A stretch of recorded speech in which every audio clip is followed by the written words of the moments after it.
আজি বিদ্যাৰ অধিষ্ঠাত্ৰী দেবী সৰস্বতীৰ পূজা আজি এমিটি একাডেমি জন্মলগ্নেৰ পৰা এই পূজা উদযাপন কৰা হয়েছে। বিগত 2018 সনেৰ পৰা আমি খুব উলাহ মালাহেৰে এই সৰস্বতী দেবীৰ পূজা আমি উদযাপন কৰি আহিছোঁ আমাৰ একাডেমিত। এইবেলিও তাৰ ব্যতিক্ৰম হোৱা নাই। এইবেলি 2024তো আমি খুব ধুমধামেৰে দেৱী সৰস্বতীৰ পূজা আমি উদযাপন কৰিলোঁ।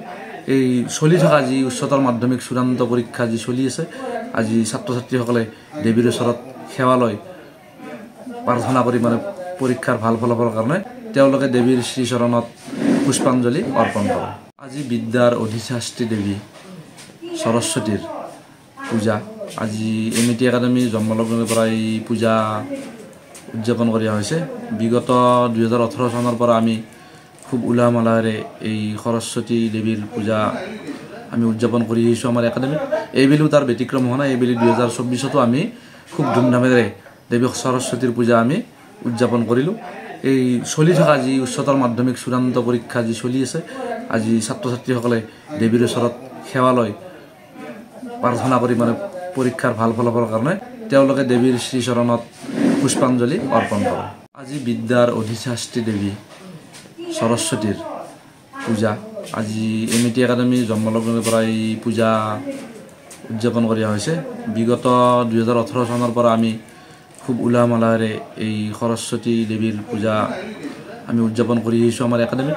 এইবেলিও তাৰ ব্যতিক্ৰম হোৱা নাই। এইবেলি 2024তো আমি খুব ধুমধামেৰে দেৱী সৰস্বতীৰ পূজা আমি উদযাপন কৰিলোঁ।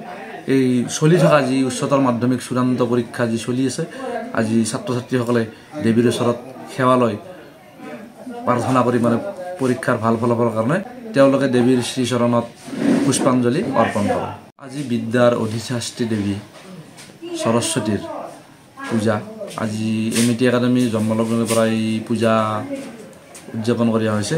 বিগত 2018 সনেৰ পৰা আমি খুব উলাহ মালাহেৰে এই সৰস্বতী দেবীৰ পূজা আমি উদযাপন কৰি আহিছোঁ আমাৰ একাডেমিত। এইবেলিও তাৰ ব্যতিক্ৰম হোৱা নাই। এইবেলি 2024তো আমি খুব ধুমধামেৰে দেৱী সৰস্বতীৰ পূজা আমি উদযাপন কৰিলোঁ।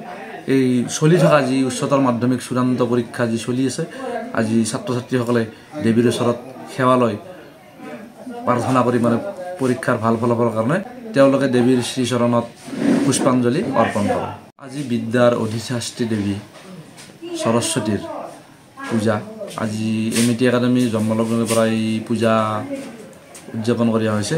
বিগত 2018 সনেৰ পৰা আমি খুব উলাহ মালাহেৰে এই সৰস্বতী দেবীৰ পূজা আমি উদযাপন কৰি আহিছোঁ আমাৰ একাডেমিত। এইবেলিও তাৰ ব্যতিক্ৰম হোৱা নাই। এইবেলি 2024তো আমি খুব ধুমধামেৰে দেৱী সৰস্বতীৰ পূজা আমি উদযাপন কৰিলোঁ। এই চলি থকা যি উচ্চতৰ মাধ্যমিক চূড়ান্ত পৰীক্ষা যি চলি আছে, আজি ছাত্ৰ ছাত্ৰীসকলে দেৱীৰ ওচৰত সেৱা লয় প্ৰাৰ্থনা কৰি পৰীক্ষাৰ ভাল ফলাফলৰ কাৰণে তেওঁলোকে দেৱীৰ শ্ৰীচৰণত পুষ্পাঞ্জলি অৰ্পণ কৰে। অসমবাসী তথা ডিমৰীয়াবাসীৰ বাবে সুখবৰ। কামৰূপ মহানগৰ জিলাৰ সোণাপুৰত স্থাপন ডিমছ হাস্পতাল এণ্ড নাৰ্ছিং হোম। উপলব্ধ বিভাগসমূহ general medicine, gynaecology, general and laparoscopic surgery, orthopaedic surgery, paediatrics and neonatology, palliative medicine, pain clinic, dermatology, ENT, urology, দুৰ্ঘটনা আৰু জৰুৰীকালীন সেৱাৰ বাবে 24 ঘণ্টাই উপলব্ধ ডিমছ হাস্পতাল এণ্ড নাৰ্ছিং হোম। অত্যাধুনিক সা সুবিধাৰে পৰিপূৰ্ণ ডিমছ হাস্পতাল এণ্ড নাৰ্ছিং হোমত উপলব্ধ digital X-ray, 24 hours pathology, ECG, PAC clinic, 24 hours RMO doctors. ঠিকনা বৰঘাট, সোণাপুৰ, কামৰূপ মহানগৰ জিলা। যোগাযোগৰ নম্বৰ 8009040080।